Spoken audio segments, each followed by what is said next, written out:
తెలంగాణలో రాజకీయాలు లోక్సభ ఎన్నికలకు ముందు ఒక్కసారిగా హిట్ ఎక్కాయి. ఇప్పటికే అసెంబ్లీ ఎన్నికల్లో కాంగ్రెస్ విజయంతో రేవంత్ దూసుకుపోతుండగా గతంతో పోలిస్తే బీజేపీ కాస్త మెరుగుపడిందని చెప్పాలి.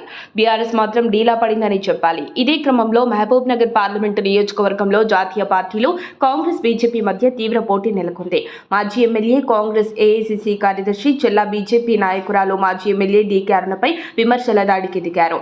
ఎంఐఎం అధినేత అసదుద్దీన్ పిలిస్తే డీకే అరుణ ఎంఐఎంలోకి వెళ్తుందని సంచలన వ్యాఖ్యలు చేశారు. విలువలు లేని వ్యక్తి డీకే అరుణ అని మాజీ ఎమ్మెల్యే వంశీచంద్రెడ్డి అన్నారు. అవకాశవాద రాజకీయాలకు డీకే అరుణ మారు పేరు అన్నారు. డీకే అరుణ కంటే దగాకోరు అరుణ అంటే కరెక్ట్ సెట్ అవుతుందని వ్యాఖ్యానించారు. 2019లో 15 కోట్లు ఇస్తే కాంగ్రెస్ నుండి మహబూబ్ నగర్ ఎంపీగా పోటీ చేస్తానని డీకే అరుణ చెప్పిందని సంచలన ఆరోపణలు చేశారు వంశీచంద్. డీకే అరుణ డబ్బులు అడిగినట్టు ప్రమాణం చేయడానికి నేను రెడీ అని అన్నారు. ఏ రామ మందిరానికి రమ్మన్నా నేను వస్తానని తేల్చి చెప్పారు. ఇది ఇప్పుడు మహబూబ్ నగర్ రాజకీయాల్లో హాట్ టాపిక్ మారింది.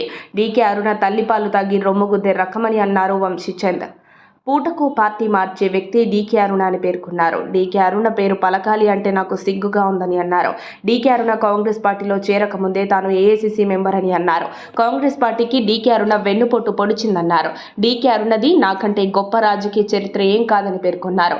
ఇదంతా చూస్తుంటే ఈసారి మహబూబ్ నగర్ లోక్సభ కోటాలో రాజకీయం రసవత్తరంగా ఉండబోతుందనే విషయం అర్థమవుతోంది. గతంలో కాంగ్రెస్ కంచుకోటగా ఉన్న మహబూబ్ నగర్ పార్లమెంట్ ఎన్నికల్లో గెలుపుపై అధికార పార్టీ ధీమాగా ఉంది. ఓవరాల్ గా ఈసారి మహబూబ్ నగర్ గడ్డపై ఎలాంటి పొలిటికల్ సీన్ కనిపించబోతుందన్నది ఆసక్తికరంగా మారింది.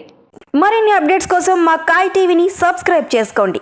మా వీడియో కనుక మీకు నచ్చినట్లయితే లైక్ చేయండి, షేర్ చేయండి. మీ విలువైన అభిప్రాయాలను కామెంట్ బాక్స్లో తెలియజేయండి.